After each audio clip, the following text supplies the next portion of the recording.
Todd Young Online presents Young Tales. Tales for the young and the young at heart. Today's story from L. Frank Baum's American Fairy Tales. Today's story, The Capture of Father Time. Jim was the son of a cowboy and lived on the broad plains of Arizona. His father had trained him to lasso a bronco or a young bull with his perfect accuracy, and had Jim possessed the strength to back up his skill, he would have been as good a cowboy as any in all Arizona. When he was 12 years old, he made his first visit to the east, where Uncle Charles, his father's brother, lived. Of course, Jim took his lasso with him, for he was proud of his skill in casting it, and wanted to show his cousins what a cowboy could do. At first, the city boys and girls were much interested in watching Jim lasso posts and fence pickets, but they soon tired of it, and even Jim decided it was not the right sort of sport for cities. But one day, the butcher asked Jim to ride one of his horses into the country, to a pasture that had been engaged, and Jim eagerly consented. He had been longing for a horseback ride, and to make it seem like old times, he took his lasso with him. He rode through the streets demurely enough, but on reaching the open country roads, his spirits broke forth into wild jubilation, and, urging the butcher's horse to full gallop, he dashed away in true cowboy fashion. Then he wanted still more liberty, and letting down the bars that led into a big field, he began riding over the meadow and throwing his lasso at imaginary cattle, while he yelled and whooped to his heart's content. Suddenly, on making a long cast with his lasso, the loop caught upon something and rested about 3 feet from the ground, while the rope drew taut and nearly pulled Jim from his horse. This was unexpected. More than that, it was wonderful, for the field seemed bare of even a stump. Jim's eyes grew big with amazement, but he knew he had caught something when a voice cried out, "Here, let go! Let go, I say! Can't you see what you've done?" No, Jim couldn't see, nor did he intend to let go until he found out what was holding the loop of the lasso. So he resorted to an old trick his father had taught him, and putting the butcher's horse to a run, began riding in a circle around the spot where his lasso had caught. And he thus drew nearer and nearer his quarry. He saw the rope coil up. Wait, what? And he thus drew nearer and nearer his quarry, and saw He saw the rope coil up, yet it looked to be coiling over nothing but air. One end of the lasso was made fast to a ring in the saddle, and when the rope was almost wound up and the horse began to pull away and snort with fear, Jim dismounted. Holding the reins of the bridle in one hand, he followed the rope, and an instant later saw an old man caught fast in the coils of the lasso. His head was bald and uncovered, but long white whiskers grew down to his waist. About his body was thrown a loose robe of fine white linen. In one hand he bore a great scythe, and beneath the other arm he carried an hourglass. While Jim gazed wonderingly upon him, this venerable old man spoke in an angry voice. "Now then, get that rope off as fast as you can. You've brought everything on earth to a standstill by your foolishness. Well, what are you staring at? Don't you know who I am?" "No," said Jim stupidly. "Well, I am Father Time. Now, make haste and set me free if you want the world to run properly." "How did I happen to catch you?" asked Jim, without making a move to release his captive. "I don't know. I've never been caught before," growled Father Time, "but I suppose it was because you were foolishly throwing your lasso at nothing." I didn't see you." "Of course you didn't. I'm invisible to the eyes of human beings unless they get within 3 feet of me, and I take care to keep more than that distance away from them. That's why I was crossing this field, where I suppose no one would be, and I should have been perfectly safe had it not been for your beastly lasso. Now then," he added crossly, "are you going to get that rope off?" "Why should I?" asked Jim. "Because everything in the world stopped moving the moment you caught me. I don't suppose you want to make an end of all business and pleasure and war and love and misery and ambition and everything else, do you? Not a watch has ticked since you tied me up here like a mummy." And Jim laughed. It really was funny to see the old man wound round and round with coils of rope from his knees up to his chin. It'll do you good to rest, said the boy. From all I've heard, you lead a rather busy life. Indeed I do, replied Father Time with a sigh.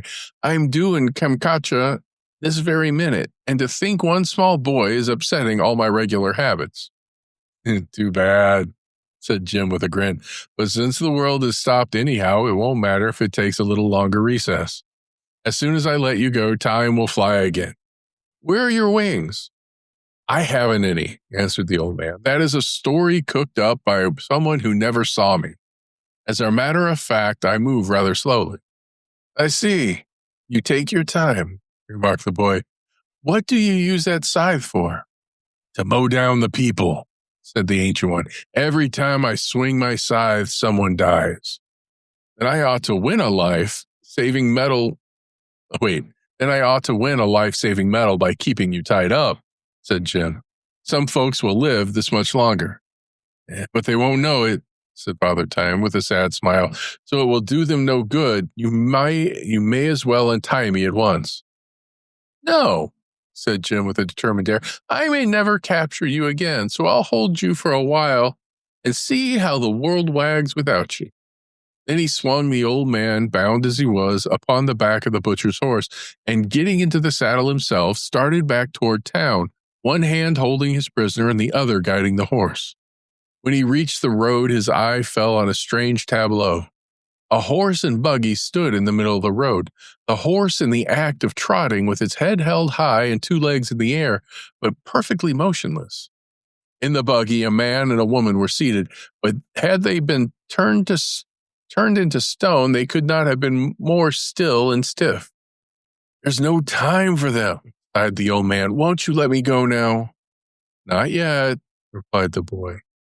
He rode on until he reached the city, where all the people stood in exactly the same positions they were in when Jim lassoed Father Time. Stopping in front of a big dry goods store, the boy hitched his horse and went in. The clerks were measuring out goods and showing patterns to the rows of customers in front of them, but everyone seemed suddenly to have become a statue. There was something very unpleasant in this scene, and a cold shiver began to run up and down Jim's back, so he hurried out again. On the edge of the sidewalk sat a poor crippled beggar, holding out his hat, and beside him stood a preposterous-looking gentleman who was about to drop a penny into the beggar's hat. Jim knew this gentleman to be very rich but rather stingy, so he ventured to run his hand into the man's pocket and take out his purse, in which was a $20 gold piece. This glittering coin he put in the gentleman's fingers instead of the penny, and then restored the purse to the man's pocket. That donation will surprise him when he comes to life, thought the boy. He mounted the horse again and rode up the street. As he passed the shop of his friend, the butcher, he noticed several pieces of meat hanging outside. I'm afraid that meat'll spoil, he remarked. It takes time to spoil meat, answered the old man. This struck Jim as being queer, but true. It seems time meddles with everything, he said. Yes, you've made a prisoner of the most important personage in the world, groaned the old man, and you haven't enough sense to let him go again. Jim did not reply, and soon they came to his uncle's house, where he again dismounted. The street was filled with teams of people, and all were motionless. His two little cousins were just coming out the gate on their way to school with their books and slates underneath their arms, so Jim had to jump over the fence to avoid knocking them down. In the front room sat his aunt reading her Bible. She was just turning a page when time stopped.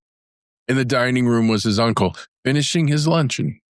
His mouth was open and his fork poised just before it, while his eyes were fixed upon the newspaper folded beside him. Jim helped himself to his uncle's pie, and while he ate it, he walked out to his prisoner. There's one thing I don't understand, said he. What's that? Asked Father Time. Why is it that I'm able to move around while everyone else is froze up? That is because I'm your prisoner, answered the other. You can do anything you wish with time now, but unless you are careful, you'll do something you'll be sorry for. Jim threw the crust of his pie at a bird that was suspended in the air, where it had been flying when time stopped. Anyway, he laughed, I'm living longer than anyone else. No one will ever be able to catch up with me again. Each life has its allotted span, said the old man. When you have lived your proper time, my scythe will mow you down. I forgot your scythe, said Jim thoughtfully. Then a spirit of mischief came into the boy's head, for he had happened to think that the present opportunity to have fun would never occur again. He tied Father Time to his uncle's hitching post that he might not escape, and then he crossed the road to the Kroner grocery. The grocer had scolded Jim that very morning for stepping into a basket of turnips by accident. So the boy went to the back end of the grocery and turned on the faucet of the molasses barrel. That'll make a nice mess when time starts, the molasses running all over the floor, Jim said with a laugh. A little further down the street was a barber shop, and sitting in the barber's chair, Jim saw the man that all the boys declared was the meanest man in town. He certainly did not like the boys, and the boys knew it. The barber was in the act of shampooing this person when Time was captured. Jim ran to the drugstore, and getting a bottle of mucilage, he returned and poured it over the ruffled hair of the unpopular citizen. That'll probably surprise him when he wakes up, thought Jim. Nearby was the schoolhouse. Jim entered it and found that only a few of the pupils were assembled, but the teacher sat at his desk, stern and frowning as usual.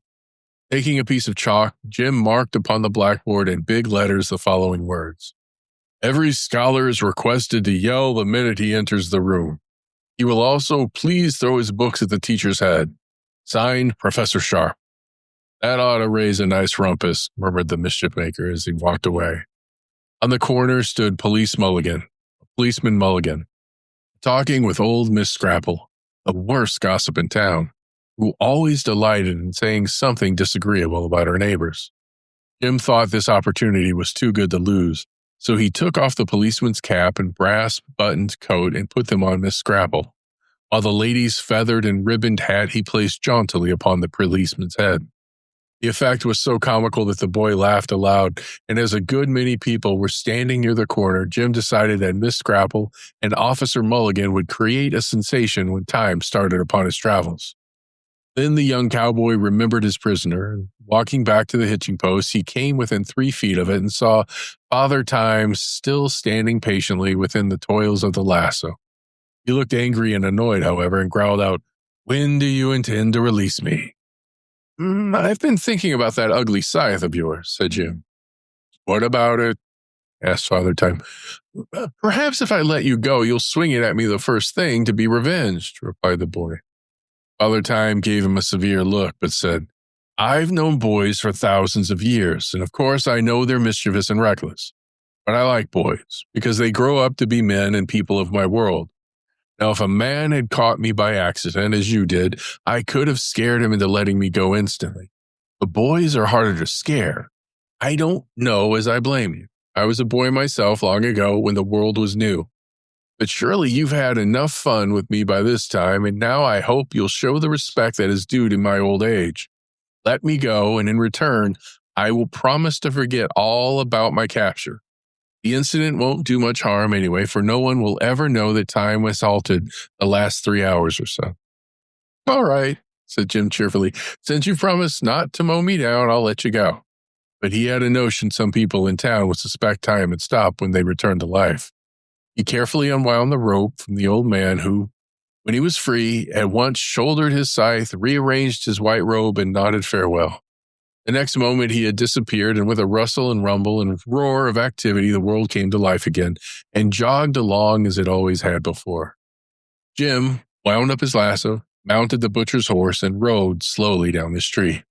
Loud screams came from the corner where a great crowd of people quickly assembled. From his seat on the horse, Jim saw Miss Scrapple, attired in the policeman's uniform, angrily shaking her fists in Mulligan's face, while the officer was furiously stamping upon the lady's hat, which he had torn from his own head amidst the jeers of the crowd. As he rode past the schoolhouse, he heard a tremendous chorus of yells and knew Professor Sharp was having a hard time to quell the riot caused by the sign on the blackboard. Through the window of the barber shop, he saw the mean man frantically belaboring the barber with a hairbrush, while his hair stood up stiff as bayonets in all directions. And the grocer ran out of his door and yelled, "Fire!" while his shoes left a track of molasses wherever he stepped. Jim's heart was filled with joy. He was fairly reveling in the excitement he had caused when someone caught his leg and pulled him down from his horse. "What are you doing here, you rascal?" cried the butcher angrily. "Didn't you promise to put that beast into Plimpton's pasture? And now I find you riding the poor nag around like a gentleman at leisure." "That's a fact," said Jim with surprise. "I clean forgot about the horse."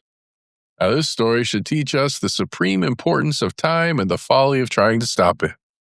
For should you succeed, as Jim did, in bringing time to a standstill, the world would soon become a dreary place and life decidedly unpleasant. And here's where we end for today. Young Tales is produced and narrated by Todd Young from Todd Young Online. If you enjoyed this, please like and subscribe and join us next time for another story. Thank you for your support.